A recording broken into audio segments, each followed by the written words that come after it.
okay, wait a minute. So what's going on? Like, doctors are going to be electrocuting their patients to help them? I mean, what is that? This is a genuine study in Italy, folks. I'm not making it up. University of Milan. Professor Louis. Oh, wait. They're paying people to electrocute people. The results will be. You can sit there in a nice chair, panning on while you're on your smartphone, and you have electric current being put through your brain. And you're not aren't you lucky? Didn't that not work like 100 years ago when the communists tried it, or whenever? It's like people into scientific experiments is not really the right direction to be heading in. And besides, we all know what happens when you stick your finger in an electric socket, right? So that's not a pretty cool thing. So I've struck again. They want to bring in a limit for teenagers to only be allowed to have 2 hours on Facebook and on.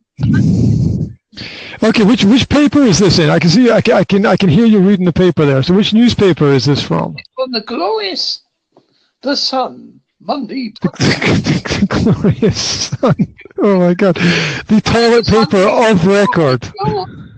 The shame of it all. The people, I don't understand. Here's what I don't understand. I don't understand how any respectful person can wake up in the morning and go to their office, if they go to the office still, I don't know, but like go to work for that kind of organization. It's probably no different from like waking up and putting on a Nazi uniform and going off to bark orders for the SS, right?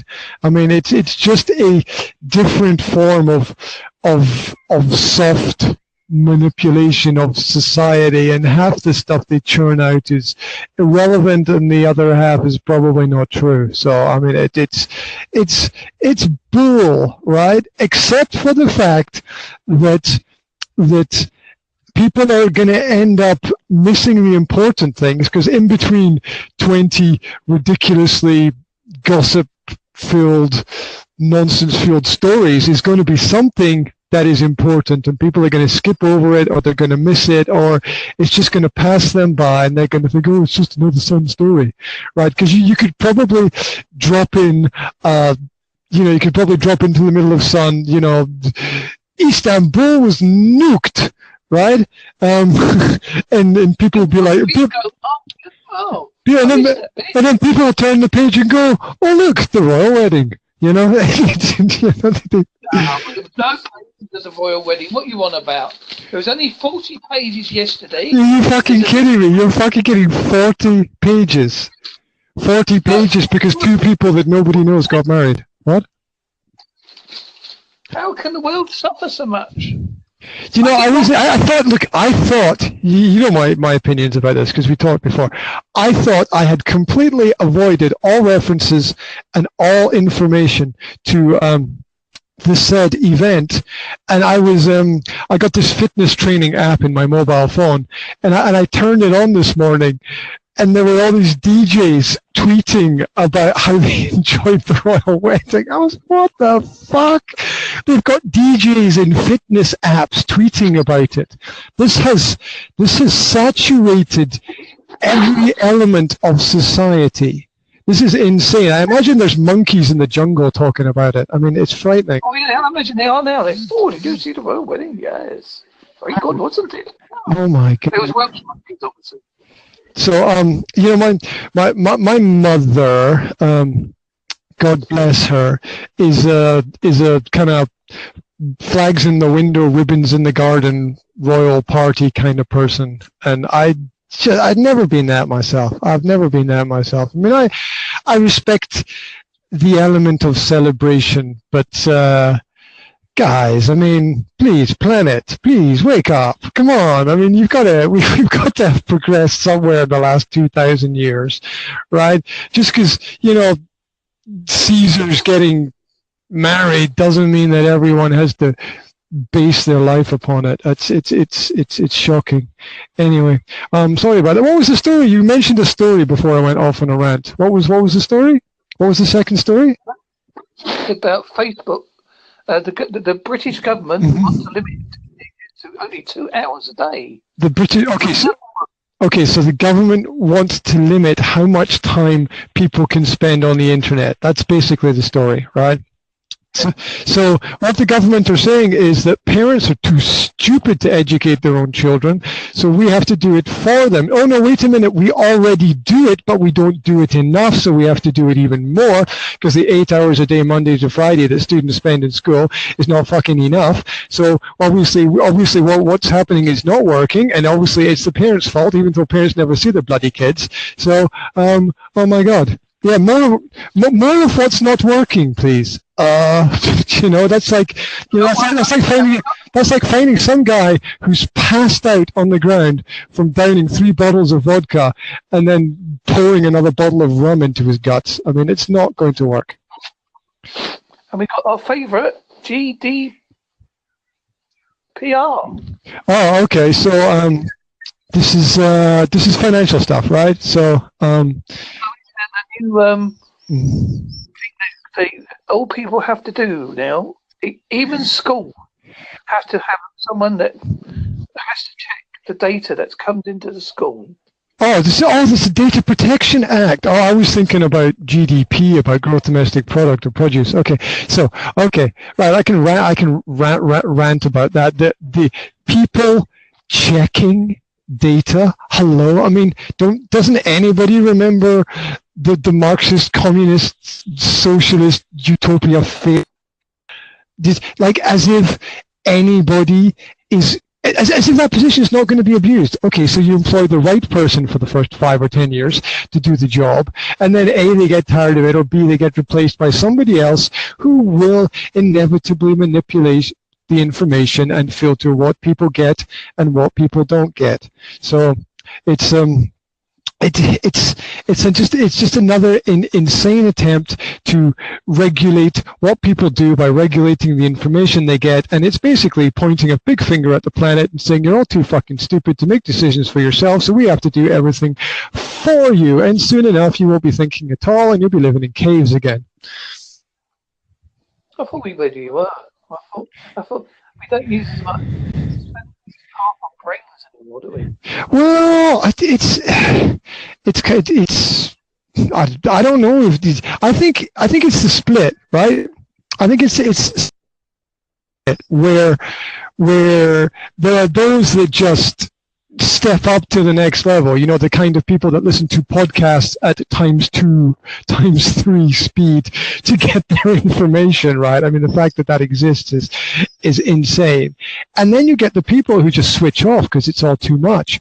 And you'll get this kind of divergent population where you'll have the super intelligent who are really keyed in and know what's going on, and you'll just have lumps on the other side who are just not sure and not aware and not educated and not caring. And I don't even know how that's going to work out, because the average is 80% of people have no idea what's going on most of the time, and 20% of people are keyed in, and so there's going to be more who don't know than there are who know. So that's not good. Very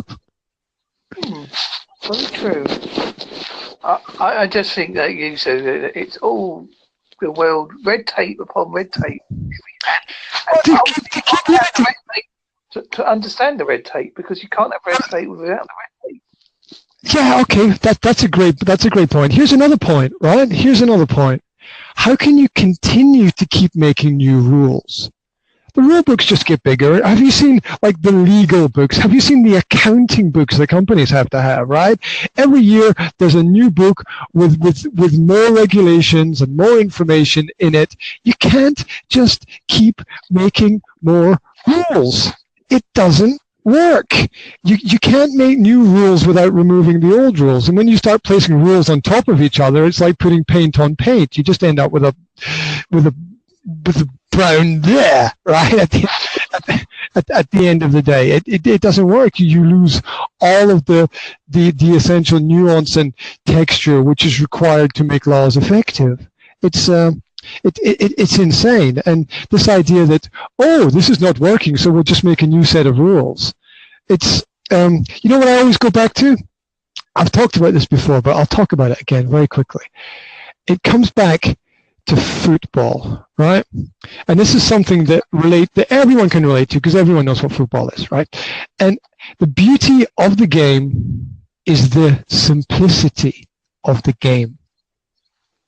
The lack of rules, right? There are maybe 10 basic rules, maybe less, that you have to follow. And that's it. And they don't add more rules every year because that would make it impossible to play. You'd end up with American football where no one knows what the fuck is going on. And you need like a whole team of people to explain to you because even when you're watching it, you're like, what? What are they doing? Why is he going this way and that guy's going that way? Somebody please explain this stuff to me. Right? So simple is beautiful. Let's remember that and not overcomplicate life. That's the point. As Pete Floyd once said, we don't need no education. We don't need that. And that's even more relevant today than it was in the past, which is insane for, you know, a pop rock song. And, you know, things that stand the test of time have something unique and special about them. And okay, the fact that that's more relevant today than it was then shows you the lack of progress.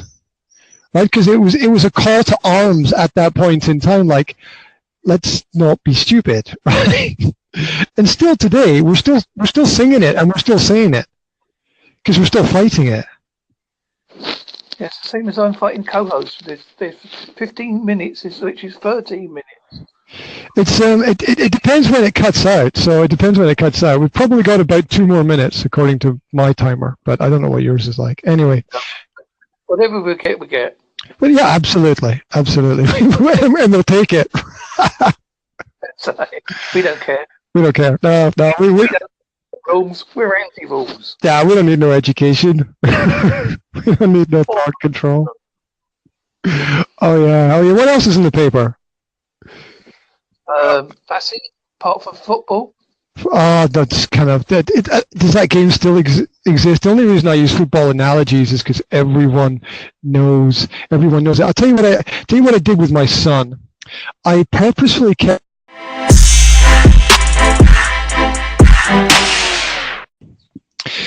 the power of technology. The power. Are you there, mate? Again. Hey, man! I was just thinking, we should do a part 2. Are you up for a part 2? Yeah, go on. Okay, if you got a paper there anywhere, go grab a newspaper. You got a paper there, yeah? Yes, I've got paper. Yes. You got the paper. Okay, give me a story from the paper. Tell me what it is that the powers that be would like us to know or not know. What is going on in the paper? Oh, this is one. Sex bans on English footballers will make no difference to their World Cup efforts. Excuse me, sex ban? Are you fucking serious, right? Are you serious? Will make no difference to the England footballers.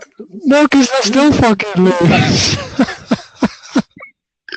Sex, but no, you want to motivate them, right? You want to motivate them. It's not motivating when you say to the child, there's going to be no ice cream for the next 2 weeks. I mean, how not motivating is that? I mean, you want incentive. If there's no incentive, nobody is motivated to do anything. The same way that the kids in school get the golden stars and people get their paychecks at the end of the month. It's the motivation that drives people.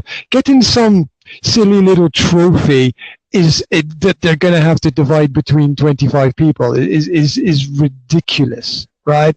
You want some incentive there. And I think that for these kinds of people and that kind of environment, sex is the incentive. If you take it away, no wonder they're going to lose. We don't know why our team lost. They didn't have any motivation. I like the bit underneath the story. They've unintentionally made it funnier because underneath the bit says, Willie, we all waved. Oh, sorry, what does it say? Repeat that. It goes, under the bit that says about the sex ban, there's a little bit that says, Willie, we all waved. Oh, God. You know, it's why is that important? It's not important at all. It's all a sidetrack. You know, people know that sex sells. You put sex on anything and it sells. You put sex on a car, it sells. You put sex on a tree, you'll probably be able to sell the tree. I don't know. It's just one of those little social, emotional marketing tools to draw people into the picture of thinking that 11 guys kicking a ball around represent your entire country. I'm sorry, no, the last time I checked, half the footballers in England couldn't speak fucking English. And I'm not joking. I've seen those interviews. Have you seen those interviews? You know what I'm talking about, right? And we're now talking to George. Hello, George.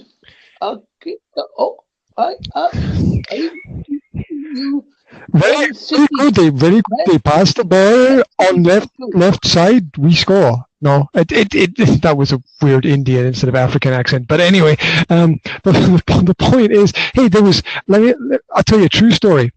True story. There was an article written by the BBC about 10 years ago entitled Lost in Translation. And the article was about the Slovak goalkeeper, and I know this because I live in Slovakia, right? The Slovak goalkeeper who went to play for Dundee United in Scotland, yeah, and Scottish TV with the BBC went to interview him, and then he didn't speak any English. Not only that, the interviewer was Scottish and he couldn't understand a single word that the interviewer said. Oh my God, what a mess! So. You know, it's if you can use it, here's the key. If you can use it to bring people together in a way where everybody benefits from it, you know, you can like bring communities together and there's a little something for everybody, it's fine. But don't take it too far, right? Don't take it too far. It's just not worth it. So that's my perspective. Another one, you could buy a house or get a raffle ticket for a house for £25, all because they couldn't sell it for £3 million. I wonder why they couldn't sell it. They're raffling a house.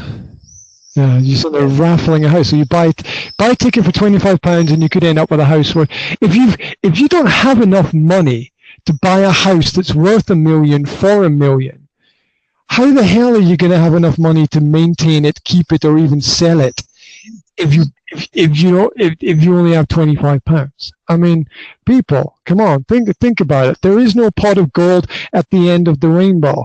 It's not there. People have been looking for it. It's not there, right? So it's not worth buying the lottery. Look, I understand people who gamble. My father's a gambler, okay? I understand people who gamble. I understand it is not logical. I understand you're throwing your money away. I understand you're living in hope. Look, it's all great. It's all great to have positive mental attitude. But, you know, they were playing the piano while the Titanic was sinking, right? So perspective. That's my rant. If they don't get enough money to get the house, you get the money instead. I think in paper because it makes it, you know.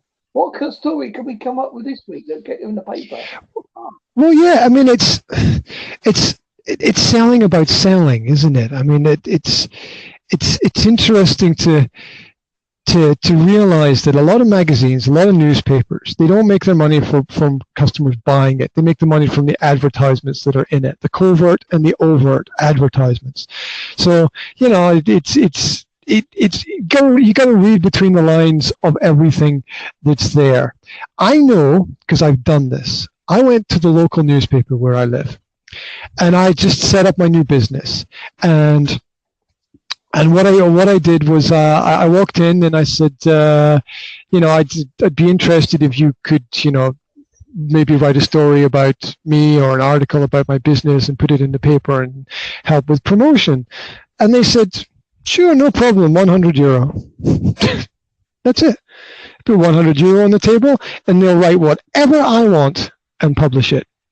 Not even worried about any ethics or morals or whether it's true or not. I write the story as long as it's within certain limits and boundaries, they publish it, no problem. How insane is that? How insane is that there's no ethics involved? And what the hell is happening with modern reporting? Who goes out and researches a story anyway? People just, surf the internet, pick up a story, rewrite it, and put it back out again, right? Well, there's a classic one around here. There was how people joke around. It was, what was it? Vampire strikes in Holsworthy. So what's that about? You're talking about people who don't have money, or what's the point there? Because basically they wanted to get, they thought, somebody obviously had a love bite, and to get their like revenge on them, they said vampire strikes in Holsworthy. Vampire. These stories about vampires. Are you serious? It was on our local Facebook group, so that tells you everything. Was this a published story? Is this a published story about vampires? What? No, it wasn't. It wasn't published. It's published on Facebook, but not in the paper. Then again, I say that there has been stories. You can read about the sex life of the Led Zeppelin. I don't know.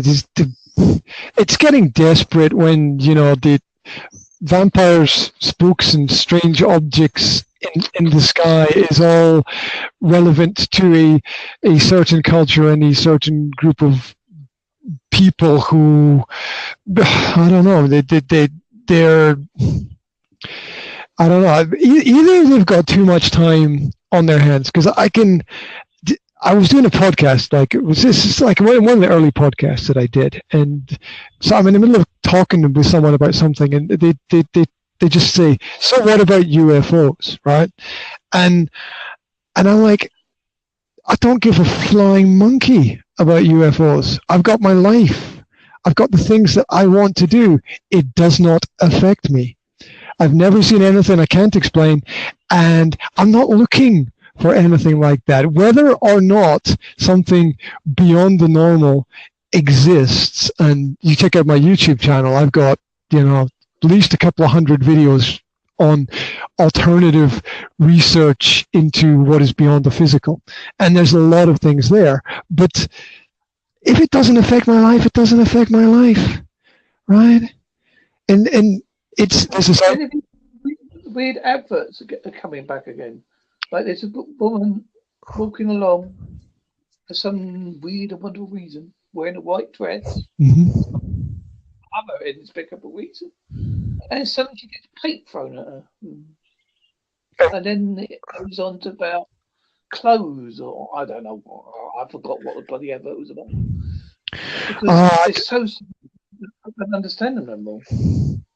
I think that it's what I've said about the divergent sort of populations in our previous part of the conversation, where those who become adults and still have cognitive function, and when they get older, they look at all this stuff and they're like, oh my God, this is insane. All of this media that exists to fill our lives rather than us filling our lives with points of worth so that we can enjoy everything. And the media that's out there, that rests in between people and the other side is most of it is just so much junk. I mean, have you ever walked into have you ever been in like an airport and they've got those magazine shops and they've got magazines for every kind of lifestyle, everything from home PC monthly to to yachting, to horticulture, and it's like, did he make enough money to how many copies of that did they sell? How many copies of Yachting Monthly do they sell? I mean, it's insane. It's completely insane, and I don't know. It just boggles my mind every time I'm in a magazine shop. It's nice to have variety. It's nice to have choice. I think people should be slightly more selective and intellectual about the choices that they make. So, what's on your radar for this week? What's in your plans? I've got some interviews lined up. Okay. Any interesting topics? Paranormal. Okay, that's pretty cool. It's worth exploring the topics that other people don't want to explore. I will say that. You have to wait. Russell. I have paranormal. What's that? Just like the same word twice. Excellent. And wait a minute. I've got the wrong bit. Get organized, mate. Come on, get organized. An author called Ash Non-Blonde, who's quite out there. Okay, that's pretty cool. It's pretty cool to have those alternative authors around. Hey, put out the podcast where people can find your stuff. Anyone who's listening to this can catch up with you. Yes. On Podbean, it's called Halsey Mark Show. Mm-hmm. And listen back to my wonderful podcast, which has got weird and wonderful stuff. I'd like to listen to it. Please do. If you don't, don't. Yeah, look, check out this man and join him in the conversation. If you listen to this, check out this guy, join him in his conversation, because he's obviously somebody that's got his head screwed on the right way in terms of realizing that there's a lot going on out there that we need to know about. Subculture, see? I love subcultures. It's very interesting. It's very interesting. Hey, man, I want to thank you very much for giving me half an hour of your time today. I really appreciate that. You know, time is all we have, and it's really precious. So, thank you very much for that, and hopefully we'll be in contact again soon. Yes, thank you very much, sir. Bye. No problem. You take care, mate. Take it easy. Bye.